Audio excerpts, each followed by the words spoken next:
Parce que les mafias n'ont pas été perçues comme une menace pour l'État italien pendant longtemps. Je dois dire que même depuis 1945, à partir de 1945, c'est la menace communiste qui prévaut.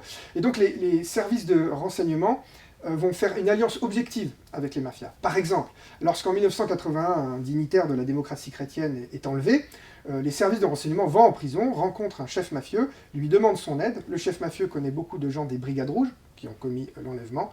Et contre de l'argent et des faveurs, le dignitaire sera relâché, y compris contre une rançon.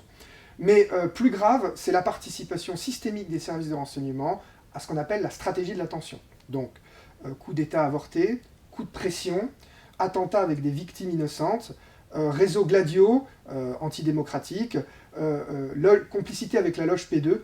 Tout ça pourquoi ? Pour faire déstabiliser la République italienne, qu'elle devienne un État plus fort, en gros un État qui ressemblait au Portugal, à l'Espagne ou à la Grèce, hein, un État beaucoup plus fort et non démocratique. Donc tout ceci est documenté dans des commissions parlementaires, y compris dans des tribunaux italiens. Oui, l'Italie est fortement déstabilisée à ce moment-là, puisque la lutte anti-mafia fait des miracles. La classe politique s'écroule et est poursuivie pour corruption, c'est l'affaire main propre.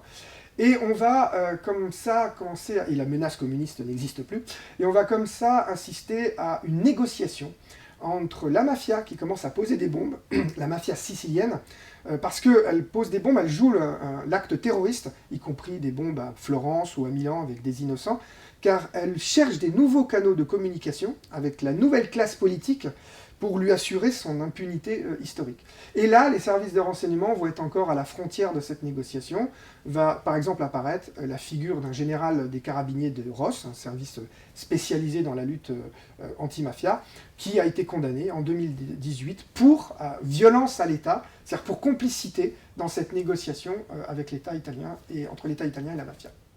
Depuis la chute du mur, les services de renseignement italiens ont beaucoup plus de capacité à analyser ce que font à la fois les mafieux italiens à l'étranger, puisque les mafieux italiens sont partout présents à l'étranger, comme d'étudier ce que font les mafias étrangères en Italie, c'est-à-dire que mafia albanaise, mafia chinoise, mafia nigériane, cartel colombien, en Italie, sont tout le temps en fait en contact avec les maisons mères. Donc ça intéresse beaucoup les services de renseignement.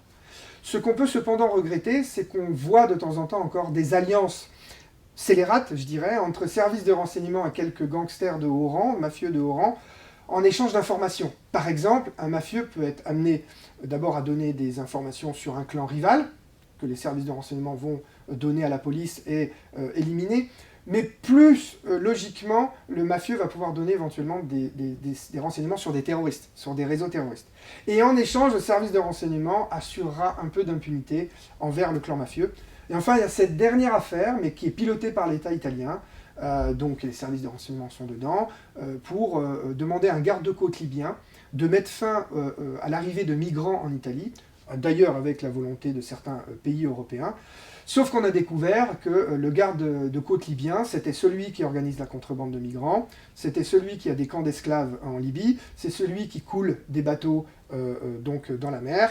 Donc on lui a donné de l'argent pour une efficacité toute relative, puisque la contrebande de migrants continue et enrichit les mafias.